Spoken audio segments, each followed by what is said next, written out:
పులివెందులలో ఇవాళ జరుగుతున్న రీపోలింగ్ ను వైసీపీ బహిష్కరిస్తున్నట్టు ఎంపీ అవినాష్ రెడ్డి ప్రకటించారు. చంద్రబాబు ప్రభుత్వం ఆపరేషన్ రిగ్గింగ్ ను చాలా గొప్పగా చేశారని మండిపడ్డారు.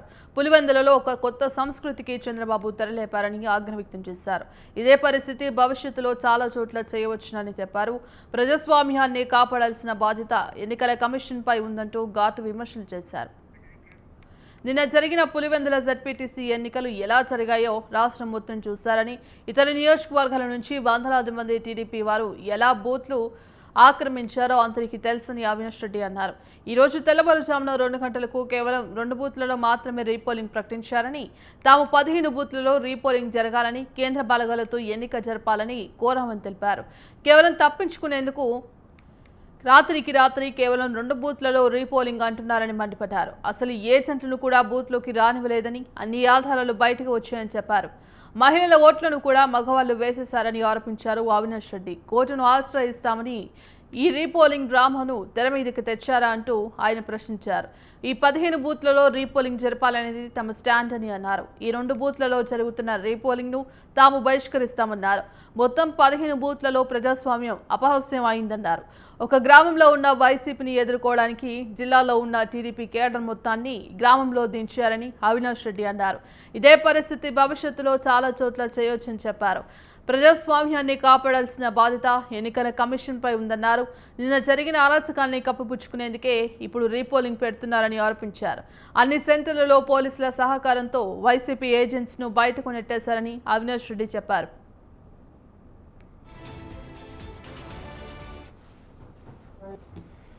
It is crystal clear. 15కు 15 బూతుల్లో మొత్తం పడినవన్నీ కూడా దొంగ ఓట్లే.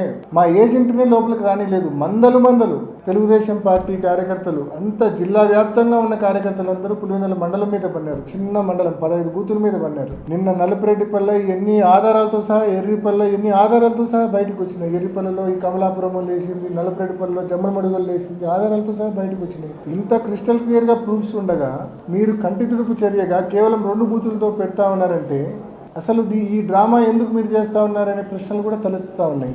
ఏ రకంగా మీరు వైఎస్ఆర్ కాంగ్రెస్ పార్టీ పోలింగ్ ఏజెంట్స్ను బూతుల దగ్గర మీ వాళ్ళతో బలవంతంగా దాడి చేయించి, పోలీసుల సంపూర్ణ సహాయ సహకారాలతో మా వాళ్ళ మీద దాడి చేయించి ఏజెంట్ ఫామ్స్ లాక్కొని వెనక్కి పంపించారో, ఏ రకంగా అయితే ఓటర్ల దగ్గర బలవంతంగా ఓటర్ స్లిప్పులు లాక్కొని లోపలికి వెళ్ళి దొంగోట్లు వేశారు. మొత్తానికి నిన్న మీరు ప్రజాస్వామ్యాన్ని కూనీ చేశారు. మొత్తం 15 బూతుల్లో కూనీ చేశారు. ఓటర్ దగ్గర ఓటర్ స్లిప్స్ లాక్కొని వాళ్లే లోపలికి వెళ్ళి దొంగ ఓటు వేయడము. 2 గంటల పైచిలుకు సమయంలో రీపోలింగ్ పేరుతో ఒక ప్రొసీడింగ్ ఇష్యూ అయింది. ఆ రీపోలింగ్ కేవలం 2 బూతుల్లో మాత్రమే, అచ్చివిల్లి అండ్ కొత్తపల్లి రీపోలింగ్ అని చెప్పి మేము ఎన్నికల కమిషన్ను చాలా స్పష్టంగా అడిగాం. 15 బూతుల్లో రీపోలింగ్ జరపాల్సిందే, కేంద్ర బలగాలతో మీరు మళ్ళీ రీపోలింగ్ ఈ బైపోల్ కండక్ట్ చేయాల్సిందే అని చెప్పి ఎన్నికల కమిషన్ అడిగినాం. కోర్టును కూడా ఆశ్రయిస్తూ ఉన్నాం. కేవలం కంటి తుడుపు చర్యగా దొంగోట్లు పడినాయి ఆ 2 చోట్ల అని చెప్పి రీపోల్ కండక్ట్ చేయడం అనేది ఎన్నికల కమిషన్ కోర్టుకు చెప్పడానికి ఒక కారణంగా చూపించేదానికే పెట్టినట్టు మాకు అనిపిస్తూ ఉంది. ఈ 2 బూతుల్లో దొంగోట్లు వేసేటప్పుడు ఆడవాళ్ల పేరుతో కూడా మగవాళ్ళే దొంగోట్లు వేసేసి ఉంటారు. కోర్టును ఆశ్రయిస్తే మనం చెప్పుకోవడానికి ఏదో ఒక కారణం ఉండాలి కదా అని చెప్పి ఈ రీపోలింగ్ డ్రామాకు తెరదీశారా? 15 బూతుల్లో కేంద్ర బలగాలతో రీపోలింగ్ జరపమని చెప్పి ఇప్పటికే మేము ఎన్నికల కమిషన్ అడిగాము. కోర్టును కూడా ఆశ్రయిస్తా ఉన్నాం. రీపోలింగ్ పేరుతో కేవలం 2 బూతుల్లో రీపోలింగ్ పేరుతో డ్రామాలకు మీ ట్రాప్లో మేము పడదలుచుకోలేదు.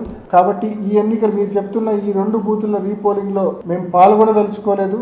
మేము బహిష్కరిస్తా ఉన్నాం ఈ రీపోలింగ్ను. ఓటర్ దగ్గర ఓటర్ స్లిప్స్ లాక్కొని వాళ్ళే